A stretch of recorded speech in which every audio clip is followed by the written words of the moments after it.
Assalamualaikum warahmatullahi wabarakatuh. Perkenalkan, nama saya Fazana Oli Fitratin Nuzul. Saya dari Pramuka Mantika Jember. Di sini saya sedang menempuh bed laksana dengan menjelaskan rukun Islam dan rukun iman beserta poin-poinnya. Islam sendiri mengajarkan adanya 5 dasar atau 5 pilar yang wajib dilaksanakan. Pondasi atau pilar tersebut merupakan amalan atau perbuatan yang wajib dilaksanakan oleh umat muslim sehingga semakin sempurna dan dalam menjalankan ibadah dan mendekatkan diri kepada Allah Subhanahu wa taala. Fungsi rukun Islam adalah sebagai pondasi bagi umat Islam sehingga wajib dilaksanakan. Rukun Islam sendiri terdiri dari 5, yakni 1. Mengucapkan zakat, 2. Melaksanakan salat, 3. Membayar zakat, 4. Berpuasa, 5. Naik haji bagi yang mampu. Rukun yang pertama, yakni mengucapkan syahadat. Syahadat merupakan sebuah persaksian dan pernyataan keimanan seseorang terhadap Allah Subhanahu wa taala dan tidak ada Tuhan selain Allah Subhanahu wa taala, dan Nabi Muhammad SAW adalah utusan Allah atau Rasul Allah. Lebih dari itu, ucapan tersebut harus diyakini dalam hati serta diamalkan melalui berbagai perbuatan dan amal yang baik. Rukun Islam pertama yaitu syahadat terdiri dari 2 kalimat, yakni syahadat at-tauhid dan syahadat ar-rasul.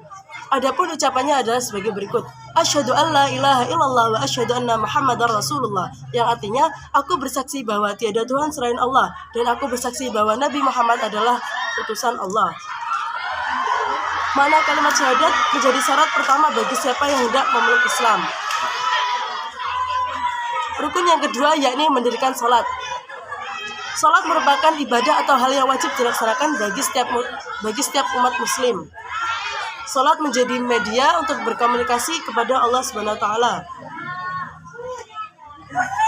Salat wajib dilaksanakan bagaimanapun kondisinya, baik ketika sehat maupun sakit, baik ketika dalam perjalanan maupun sedang berdiam diri. Yang kedua, yakni menjalankan puasa. Puasa yang dimaksud adalah puasa Ramadan. Pengertian puasa adalah menahan diri dari segala nafsu, baik nafsu makan, nafsu untuk tidak berkata kotor, dan lain-lain. Puasa menjadi kewajiban bagi umat muslim yang sudah memenuhi syarat seperti balik, sehat, atau mampu melakukannya serta berakal. Orang yang sedang haid atau nifas tidak boleh melaksanakan sholat. Demikian juga bagi mereka yang sedang sakit atau lemah atau yang sudah tua, maka tidak boleh berpuasa dan menggantinya dengan membayar fidyah. Rukun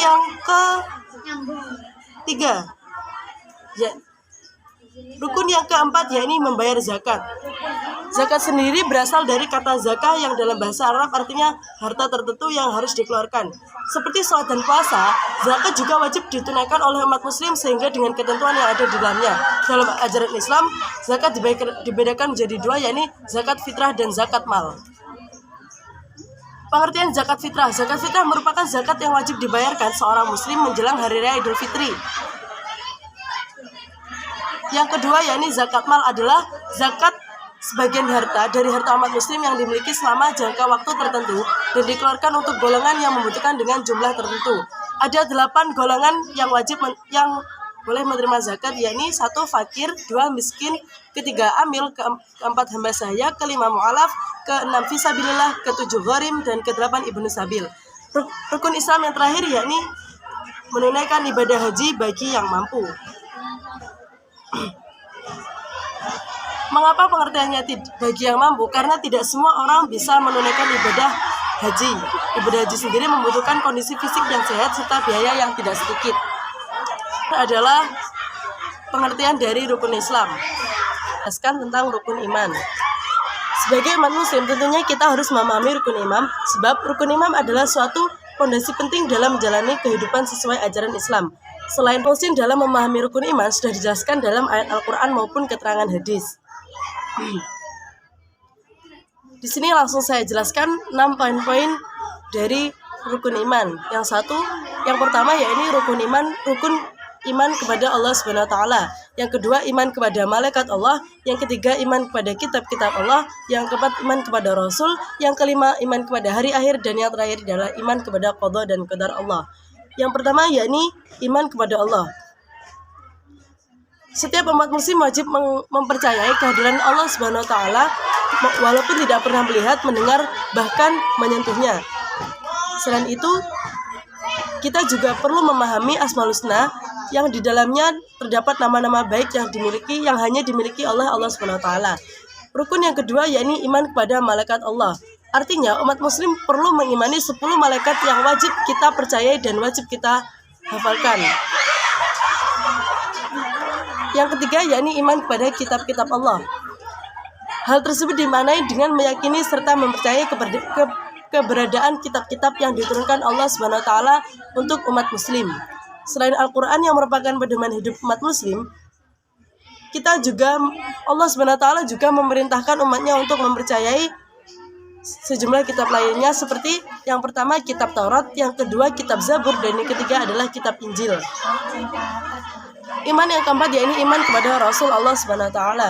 Dalam hal ini umat muslim diwajibkan untuk beriman kepada Rasul Allah Subhanahu wa taala karena mereka termasuk orang yang sempurna atau insanin kamil, memiliki sifat yang terjaga dari segala perbuatan dosa. Ada 25 nabi yang wajib kita percayai, yakni Nabi Adam, Idris, Nuh, Hud, Saleh, Ibrahim, Lut, Ismail, Ishak, Yakub, Yusuf, Ayub, Zulkifli, Syuaib, Yunus, Musa, Harun, Daud, Sulaiman, Ilyas, Ilyasa, Zakaria, Yahya, Isa, dan Muhammad. Yang kelima adalah iman kepada hari akhir atau hari kiamat. Hanya Allah SWT yang tahu kapan hari akhir atau hari kiamat itu terjadi. Meskipun demikian, manusia dapat mengetahui sejumlah tanda-tanda menjelang akhir zaman dan mendekati hari kiamat. Iman yang terakhir adalah iman kepada qada dan qadar Allah. Qada adalah rencana dan qadar adalah perwujudan atau kenyataan, sehingga kedua hal tersebut yang paling berkaitan dan tak bisa terpisahkan. Demikian adalah penjelasan dan presentasi dari saya. Jikalau ada kesalahan maupun hal yang kurang benar, saya memohon maaf. Wabillahi taufiq wal hidayah. Wassalamualaikum warahmatullahi wabarakatuh. Salam Pramuka.